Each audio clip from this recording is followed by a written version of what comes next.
দিদিভাই প্লিজ আর 2টা দিন থাকো না গো, খালি খালি লাগছে দিদিভাই প্লিজ। তোর ননদ না ইউ যাবে আর ইউ চলে আসবে, তুই একদম চিন্তা করিস না। আর দেখ তুই বল, কার বাবার বাড়িতে থাকতে ইচ্ছে করে না রে? তোর করে না না? করে না, তুমি থাকলে আমার কোথাও যাওয়ার ইচ্ছে এ করে না। ভগবান, প্লিজ তুই এরকম করিস না, তোমার ভালো লাগে না, তখন জেনেমি মন খারাপ করবে। আর দেখ 7-8টা দিন হলো আছি নাকি, এবার বাচ্চার স্কুল টিস্কুল আছে, তুই এরকম করলে কী করে হবে বল? আর বেশি বদমাশি করলে আমি কিন্তু ব্যাগ পাটি নিয়ে এখানে চলে আসবো, অনেক দিন ধরে থাকবো, তখন তুই বলবি আমার ননদটা কেমন যেন যেতেই চাইছে না, যেতেই ভালো চাইছে হচ্ছে না কিন্তু। বৌমা মাথায় ঢাকাটা নাও বৌমা। মা। তুমি কেন এরকম বলো তো? এগুলো কি হচ্ছে? এখনকার দিনে মাথায় ঢাকা নেই, ঠিক আছে? আর যদি কারোর বাড়িতে থেকেও থাকে তো তুমি কেন এলাও করবে আমাদের বাড়িতে? এগুলো ভালো না। তোমার শাশুড়ি যা করেছে তোমাকে এই বাচ্চা পুচকি মেয়েটার উপর কি তাই করতে হবে? এই কদিন হলে এসছে, আর এই তো বিয়ের দিন তুমিই বললে না যে তুমি আমার বৌমা না, তুমি আমার মা, আমার মেয়ে।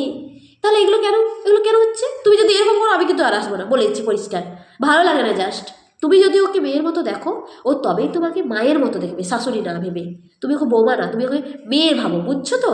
আর এই যে বড় বড় লোকের কাছে বাতিলে ঝাড়ো না সবাই, সবাই যে বাতিলগুলো ঝাড়ে যে আমি আমার বৌমাকে মেয়ের মতো দেখবো, ওগুলো কাজে করে দেখাও, বাস্তবায়িত করো। এরকম করো না প্লিজ, বুঝছো তো? আর ও যা পড়তে চাইবে তুমি ওকে তাই পড়াবে। তাহলে এমনটা না মানে গাইড করবে না, গাইড করো, ঠিক আছে? কিন্তু ওর উপর টর্চার করো না প্লিজ। তোমার শাশুড়ির মতো তুমি হও না, আমার ভালো লাগে না। তুই একদম চিন্তা করিস না।